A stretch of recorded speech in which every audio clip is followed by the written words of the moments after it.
Salam alaikum wa rahmatullah à tous et bienvenue dans notre 9e épisode de notre série Femmes d'Islam, femmes d'exception. Aujourd'hui, nous allons parler de Mariam ou l'élu d'Allah. A'udhu billahi minash shaitanir rajim, bismillahir rahmanir rahim. Donc, comme je vous l'ai dit, on va parler aujourd'hui de Mariam alayhi salam ou l'élu d'Allah. Pour contextualiser, Mariam dans l'islam comme dans les autres confessions est une figure emblématique et très connue. Même sans être croyant, tout le monde connaît Mariam alayhi salam qu'on appelle la Vierge Marie, Notre-Dame, Mère des douleurs, Notre-Dame d'Arabie, l'Immaculée Conception, etc. La liste n'est pas exhaustive et la multitude de ces noms, alayhi salam, démontre à quel point cette figure est connue en fait et emblématique. Les musulmans, nous, l'appelons Mariam alayhi salam. À travers le monde, en fait, cette figure sainte, symbole de pureté, d'humilité, mais aussi de force, a forcé l'admiration, justement, et le respect. Ici, fidèle à notre ligne de conduite sur cette chaîne, je voudrais insister, certes, sur la pureté, sur la chasteté, sur l'humilité, bref, sur toutes les qualités très, on va dire, féminines de cette femme magnifique qui était Mariam alayhi salam, mais aussi et surtout, parce que vous me connaissez, en bonne féministe, sur la force de ce personnage, de cette femme qui a été, on oublie souvent de le dire, choisie dans sa qualité de femme. Elle a vraiment été choisie, c'est pour ça qu'on a appelé l'épisode, que j'ai appelé l'épisode l'élu d'Allah, parce qu'elle a vraiment été choisie et on va y revenir, Inch'Allah. Donc elle n'est ni prophétesse, ce n'est pas une prophétesse, ni immaculée comme le pensent les chrétiens dans leur tradition religieuse, puisqu'elle a besoin d'Allah, elle a besoin de Dieu pour survivre et pour affronter le monde.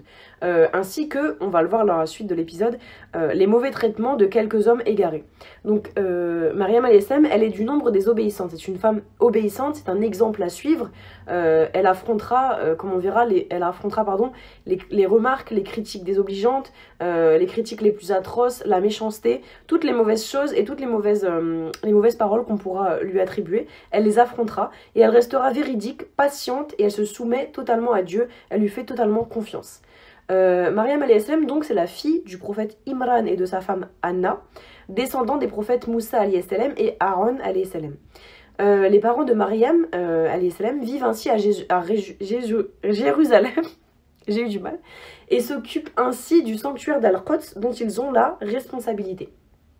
Certains hadiths raconteraient que Anna, donc la mère de Mariam alayhi salam, admirait beaucoup le comportement des oiseaux. Elle regardait souvent les oiseaux, était dans la contemplation, la méditation de la nature divine, et elle admirait beaucoup leur comportement, leur manière de vivre et de se comporter avec leurs petits. Et donc du coup, Anna, elle aurait ainsi eu, en les observant, un désir fort, elle aussi, d'enfanter, donc d'avoir une progéniture. Or, Anna, elle avait déjà un âge avancé et elle était en plus de cela stérile, donc elle était incapable finalement d'avoir des enfants.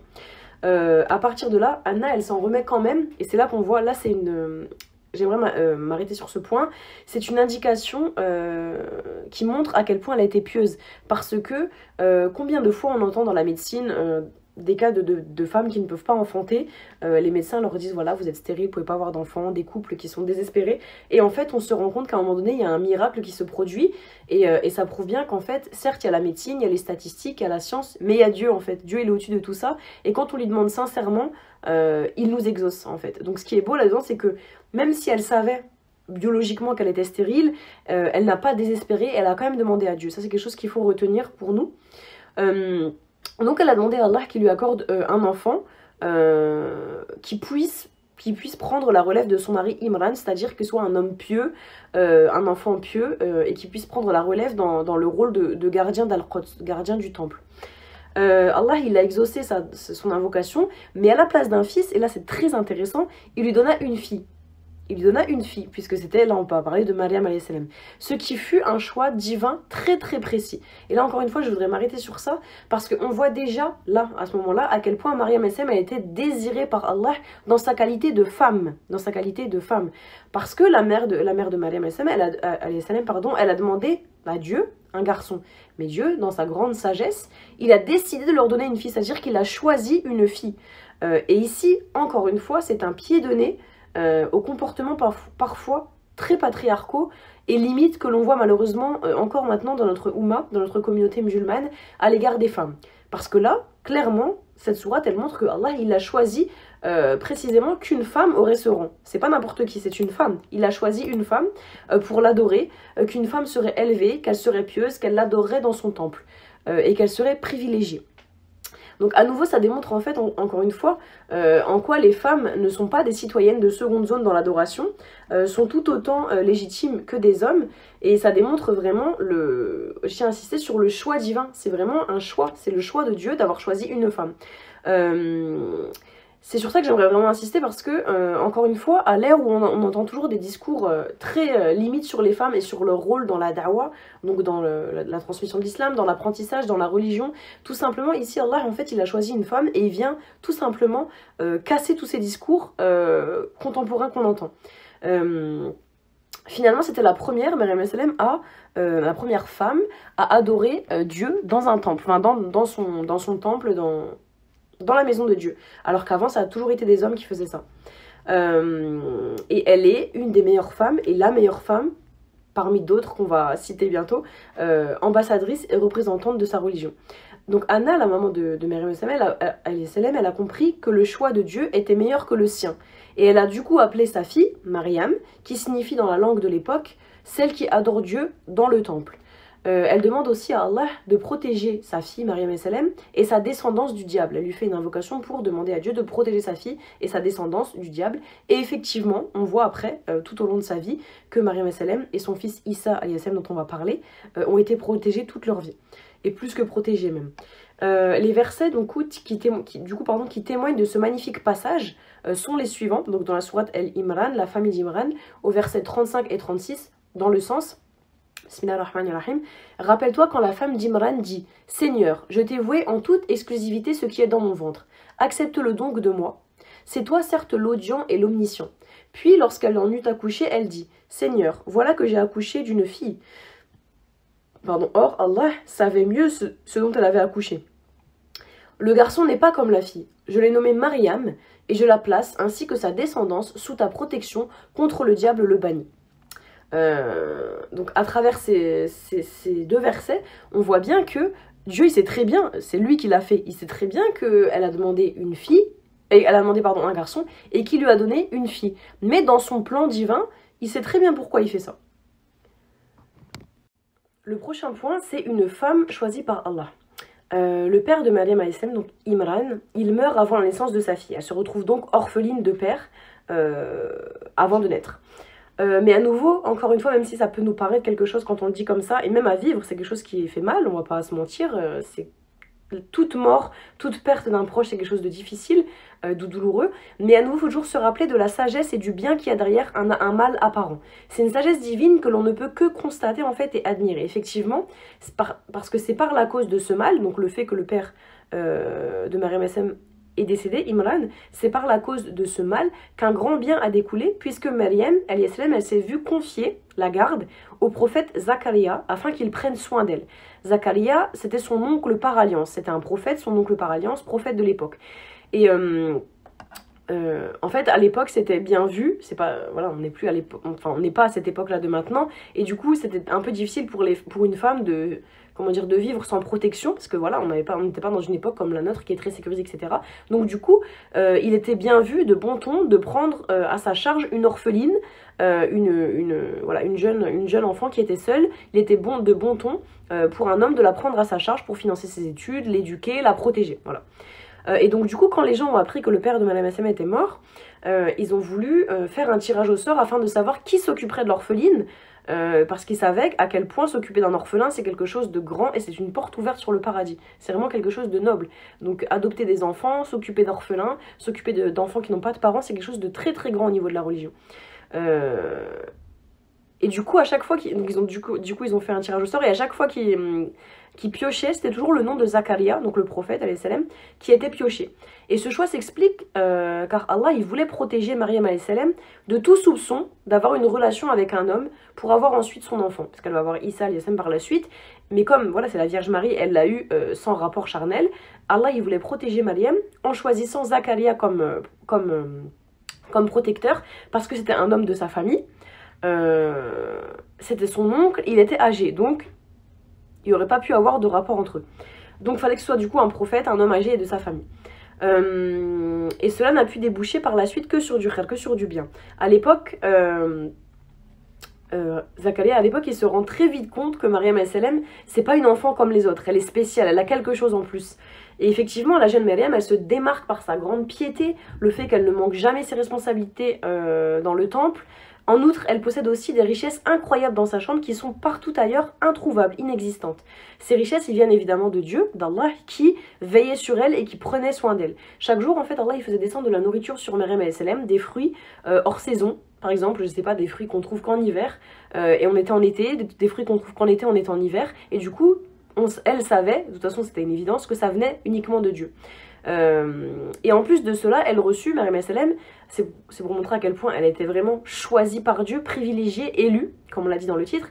Elle reçut à de nombreuses reprises la visite de l'ange Jibril salam, celui qui descendait habituellement sur les prophètes, donc sur les hommes, alors que justement, c'est toujours eux, donc c'était toujours les prophètes pardon, qui recevaient ce privilège, et pas forcément les femmes. Ici, encore une fois, c'est un pied de nez à tous ceux qui disent, oui, mais les femmes dans la religion, elles sont des citoyennes de seconde zone, ceci, cela. Il y a des femmes qui ont été honorées par Dieu, et c'est bien de se le rappeler.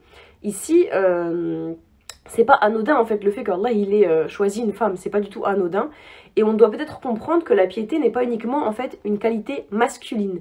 Et le fait qu'il n'y ait eu que des prophètes hommes masculins, c'est en aucun cas discriminant, puisqu'à côté il y a eu des femmes comme Maryam, il y a eu voilà. Le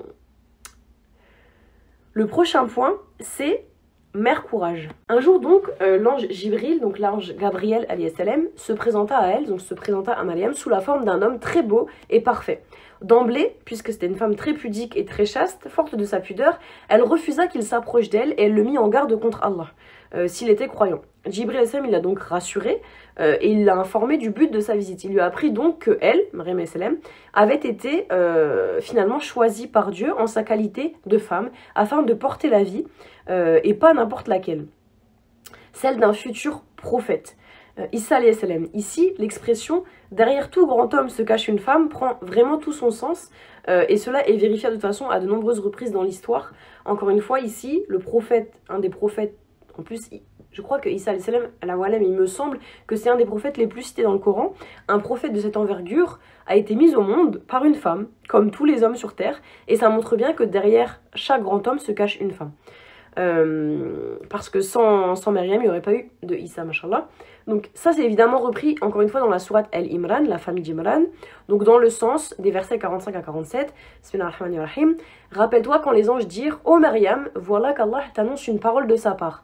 Son nom sera Al-Masih, Isa, fils de Marie, illustre ici-bas comme dans l'au-delà, et l'un des rapprochés d'Allah. Il parlera aux gens dans le berceau, et en son âge mûr, et il sera du nombre des gens de bien. » Elle dit « Seigneur, comment aurais-je un enfant alors qu'aucun homme ne m'a touché ?» C'est ainsi, dit-il, Allah crée ce qu'il veut. Quand il décide une chose, il lui dit seulement « Soit », elle est aussitôt. Kun fayakun. Et enfin d'ajouter au verset 59, « Pour Allah, Jésus est comme Adam qu'il créa de poussière, puis il lui dit « Soit », et il fut. Donc là, ce qu'on comprend, c'est que Maryam, elle est étonnée parce qu'elle a jamais, voilà, elle est chaste, elle est pudique, elle est très prude, elle n'a jamais eu de relation avec un homme, elle ne comprend pas comment elle pourrait être enceinte.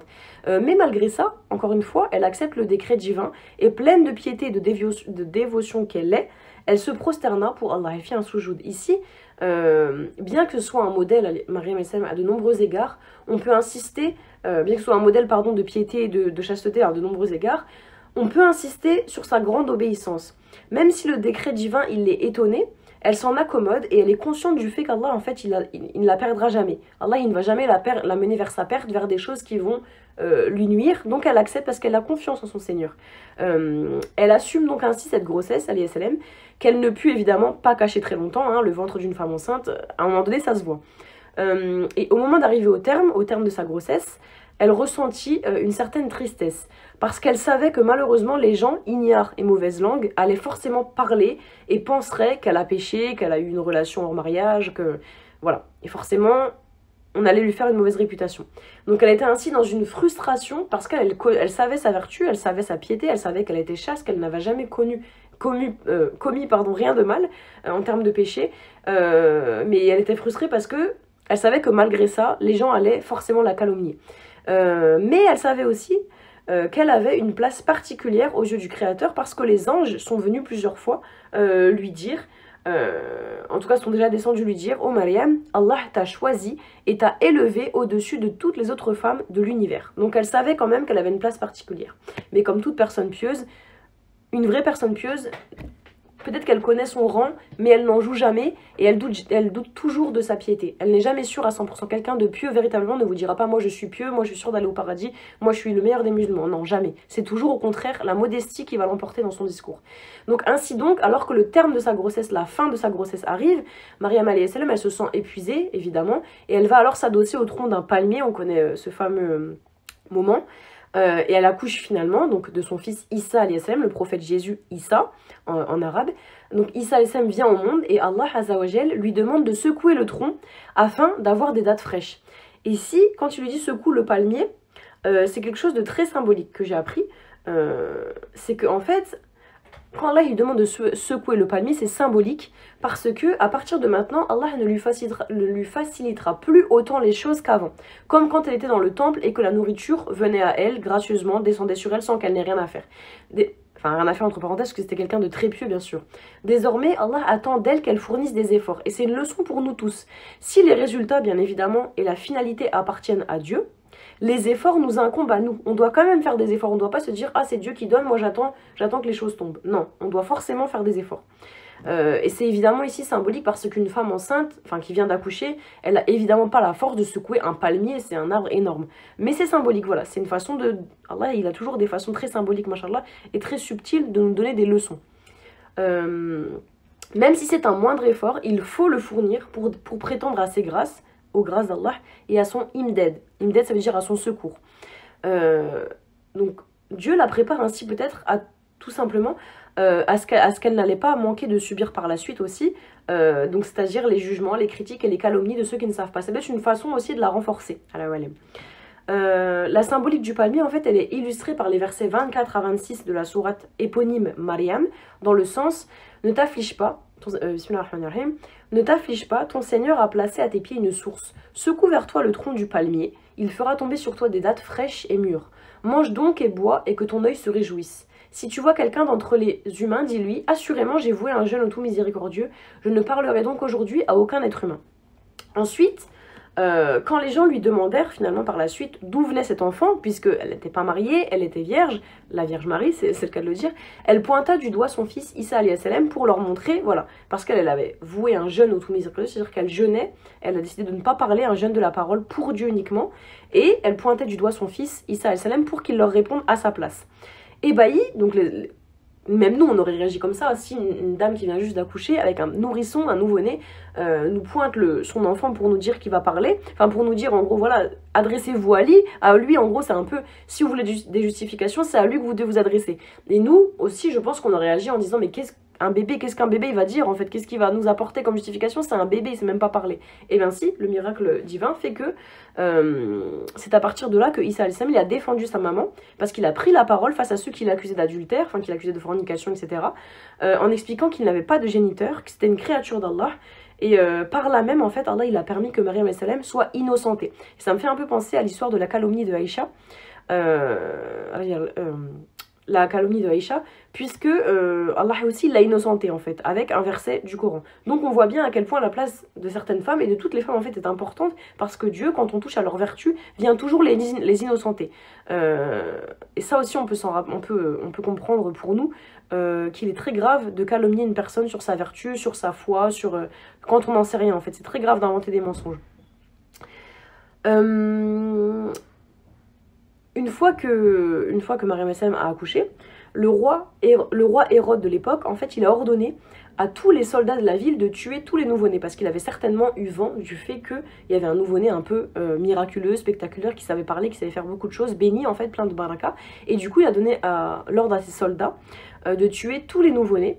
Et un des soldats de l'empereur d'Hérode est venu prévenir Maryam salam de fuir, car les soldats étaient déjà à sa poursuite.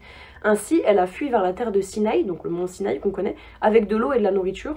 Et elle a fait ça parce qu'il fallait à tout prix en fait protéger le prophète Issa alayhi salam, d'où le nom de la section Mère Courage. Elle a tout fait pour son enfant parce qu'elle savait à quel point son enfant allait être une bénédiction pour le monde, allait être une lumière immense pour la religion. Donc elle a ainsi accompli, Maryam salam, honorablement son devoir de mère parmi tant d'autres devoirs, Et Isa alayhi salam a grandi en Égypte avec elle jusqu'à un certain temps. Puis ensuite il est reparti à Jérusalem, donc où était Al-Quds, en grandissant pour faire la dawa aux gens, pour appeler à la religion. Le prochain point, c'est sa place privilégiée, la place privilégiée de Maryam aux yeux d'Allah. Encore une fois, toujours dans la même visée de un peu démentir tout ce qu'on entend par rapport aux femmes en termes d'islam, en termes de dawa, en termes d'apprentissage. Elles ont le même statut que les hommes. Et ça, c'est quelque chose que je répéterai toujours parce que c'est nécessaire de le répéter. C'est l'unique femme, Maryam, qui est nommée clairement dans le noble Coran. Quant aux autres honorables femmes, elles ne sont pas mentionnées directement par leur nom. Maryam, elle est mentionnée par son nom. Tout d'abord, une sourate entière lui est dédiée puisqu'elle porte son nom, la sourate Maryam 19. Et aussi la sourate El-Imran, la famille d'Imran, parce qu'on se rappelle que Imran, c'est son père dans l'histoire. Donc cette sourate, elle parle évidemment clairement d'elle et de son rôle plus qu'important dans l'islam. Le nom de Maryam, il est cité 34 fois dans 32 versets différents du Coran et 11 fois sans que soit mentionné son fils. Donc parce que ça aussi, c'est quelque chose qui est important. On a toujours tendance aussi, quand on parle des femmes, de façon générale, fille d'eux, épouse d'eux, mère d'eux. Non, là, elle est mentionnée elle-même. Maryam, point. Pas mère d'eux, pas fille d'eux, pas épouse d'eux. Et ça, c'est important aussi. Certes, nous sommes des épouses, des femmes, des mères, mais avant tout, nous sommes un individu dans sa qualité propre d'individu. Et c'est bien de ne pas toujours rattacher notre nom à fille d'eux, mère d'eux, épouse d'eux. Maryam, alayhi salam, avant toute chose. Mashallah. Donc, sourate Al-Imran, dans le sens au verset 42, « Ô Maryam, Allah t'a choisi et t'a élevé au-dessus de toutes les femmes de l'univers. » Également, le prophète sallam, il dit dans un hadith, enfin, il a marqué 4 fois le sol, donc il a tapé 4 fois sur le sol, entouré de ses compagnons. Il a demandé, savez-vous ce que c'est? Donc ils lui répondirent, ses compagnons, non, mais Allah et son messager sont plus savants, donc le savent mieux. Et là alors le prophète a répondu, les meilleures femmes des gens du paradis sont Khadija, Fatima, Assia et Maryam, qu'Allah les agrée toutes. Donc c'est la raison pour laquelle il a tapé 4 fois. Encore une fois, dans un autre hadith, beaucoup d'hommes ont atteint la perfection, mais parmi les femmes, seule Maryam bint Imran, Assia, la femme de Pharaon, l'ont atteinte. Cependant, le mérite d'Aïcha par rapport aux autres femmes est connu, et comme celui du potage aux miettes de pain par rapport aux autres mets, aux autres plats. Dans la sourate At-Tahrim, l'interdiction au verset 11 et 12 dans le sens, Allah a cité en parabole pour ceux qui croient la femme de Pharaon, quand elle dit « Seigneur, construis-moi auprès de toi une maison au paradis, et sauve-moi de Pharaon et de son œuvre, et sauve-moi des gens injustes. » De même, Maryam, la fille d'Imran, qui avait préservé sa virginité. Nous y insufflâmes alors de notre esprit. Elle avait déclaré véridiques les paroles de son Seigneur ainsi que ses livres. Elle fut parmi les dévoués. Surat Al-Anbiya, les prophètes au verset 91 dans le sens, et celle, la Vierge Mariam, la Vierge Marie, qui avait préservé sa chasteté, nous insufflâmes en elle un souffle de vie venant de nous, et fîmes d'elle ainsi que de son fils un signe, un miracle pour l'univers. Et enfin, parce que la liste n'est pas exhaustive, il y a tellement d'occurrences de Mariam, et là je parle que des occurrences de la Sunna ou du Coran, mais de façon générale, Mariam, vous le savez, la Vierge Marie, c'est une figure emblématique et très connue à travers le monde, par les musulmans, par les chrétiens, par tout le monde en fait. Donc je pourrais pas tout citer, sinon la vidéo elle ferait 15 heures, mais voilà. J'ai cité quand même quelques occurrences, et la dernière, dans la sourate Al-Mu'minun, donc les croyants, au verset 50 dans le sens, « Et nous fîmes du fils de Mariam, ainsi que de sa mère, un signe, et nous donnâmes à tous deux, donc à lui et à elle, asile sur une colline bien stable et dotée d'une source. » Là, c'est quand elle partit sur le mont Sinaï avec Isa alayhi salam pour le protéger. L'avant-dernier point, c'est un point que j'aime bien aussi citer, c'est au niveau de la postérité. La postérité, ça veut dire la façon dont a été connue par la suite dans le futur Maryam alayhi salam après sa mort. Donc tout comme le prénom Mohammed revient dans les premiers prénoms les plus donnés dans le monde, le prénom Maryam, ou Marie évidemment selon les contextes et les lieux du monde, est l'un des plus donnés également. Et c'est dire en fait à quel point la figure de cette femme pieuse, noble, chaste et courageuse a traversé les époques et a continué d'inspirer les croyants, toutes confessions confondues. Je vais m'arrêter là au niveau de la postérité parce que comme je vous ai dit, c'est tellement une figure connue Maryam que ça prendrait des heures, même des jours à faire à tout citer en termes de postérité. Mais je trouvais que le simple fait, vous voyez, des fois c'est des petites choses en fait qui donnent le ton, qui donnent le là. Le fait que son prénom, en arabe comme en français, comme en portugais, je sais pas, continue d'être dans les premiers donnés au monde, tout comme le nom du prophète sallam, donc Mohammed, ça montre bien, ça suffit en fait à lui-même,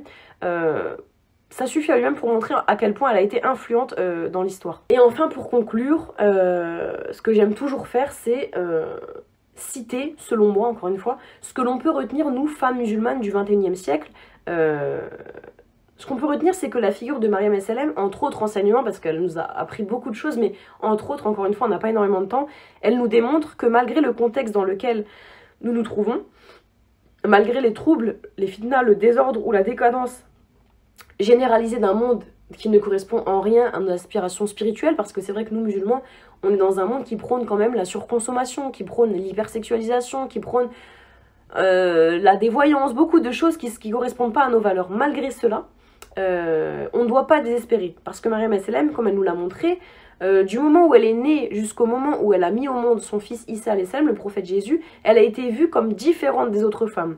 C'était la première à rester dans le temple pour adorer Dieu toute la journée, alors que avant c'était des hommes. Elle a aussi été accusée de fornication. En fait, elle a vécu beaucoup de choses. Elle a certainement été vue beaucoup de fois dans sa vie par ceux qui ne la comprenaient pas comme quelqu'un d'étrange, comme une personne étrange à contre-courant de son siècle. Et nous, les musulmans, il y a un hadith qui dit ça, l'islam a commencé étranger et finira étranger. Et on voit de plus en plus, surtout, désolé, mais en France, la place de l'islam, elle est de plus en plus méprisée, elle est de plus en plus décriée, elle est de plus en plus remise en cause. Mais malgré ça, on doit s'attacher à nos exemples en fait. Et Maryam, c'est un bon exemple parce que comme je vous l'ai dit, quand elle a vécu, elle a souvent été calomniée. On la comprenait pas, une femme dans le temple, c'est bizarre, avant c'était toujours des hommes. Bref, elle n'a pas été forcément comprise, machallah, mais elle a tenu bon. Et on voit que Allah, il lui a toujours apporté son imdad, c'est-à-dire son secours et son aide. Bien sûr qu'on insiste toujours sur le fait qu'il faille aussi ne pas être à contre-courant dans la société dans laquelle on est. On est musulman certes, mais on est aussi citoyen. Mais il faut aussi s'affirmer, il faut réussir à s'affirmer. C'est-à-dire que même si moi je vais respecter les lois du pays dans lequel je suis, je dois aussi m'affirmer, je dois pas m'écraser. Je suis musulmane, je suis musulman, je porte mon voile, je dois être fière de ce que je suis. Et Maryam, c'est ce qu'elle a fait. Malgré tout ce qu'elle a reçu en termes de critiques, elle a tenu bon. Le deuxième point sur lequel je voulais revenir, c'est bien sûr que quand on parle de Maryam S.L.M. et des grandes femmes de l'islam, des femmes musulmanes pieuses et vertueuses, on insiste toujours sur leur chasteté, sur leur timidité, sur leur pudeur, sur leur voilà, le fait qu'elles se soient préservées. Mais cela, si c'est noble, bien sûr que c'est noble et c'est à féliciter évidemment, est vu et revu. Et j'aimerais dans cette série, parce que vous me connaissez, et à travers toutes les femmes que je tente modestement de mettre en lumière à travers cette série, j'aimerais insister sur une chose qu'elles ont toutes en commun, et qui n'est pas moins importante que leur piété ou que leur chasteté ou que leur pudeur. C'est leur courage. Bien loin des stéréotypes de la femme recluse, retranchée, qui n'a pas accès à la dawa, qui n'a pas accès à l'apprentissage, qui ne doit pas parler, qui doit être la moins visible possible, qui n'a pas accès à la transmission. Ici, toutes les femmes dont on a parlé dans cette série illustrent l'inverse, machallah. En fait, je trouve qu'on n'insiste pas assez sur le côté très courageuse de ces femmes-là. Et c'est vrai que quand on parle, je trouve, des musulmanes de notre époque, enfin, à notre époque, pardon, quand on parle des musulmanes qui ont influencé l'islam, on insiste toujours, il faut insister sur ça, je suis d'accord, mais on insiste uniquement sur le côté pudeur, sur le côté chasteté, alors que il n'y a pas que ça. Et tu peux être pudique, tu peux être chaste, mais ça fait pas tout ton islam, ça ne fait pas toute ta foi. Je trouve que ce serait bien aussi, par rapport aux jeunes filles musulmanes, d'insister sur le courage, sur la fierté, sur la détermination, sur toutes ces qualités sur lesquelles je trouve on n'insiste pas assez quand il s'agit de femmes.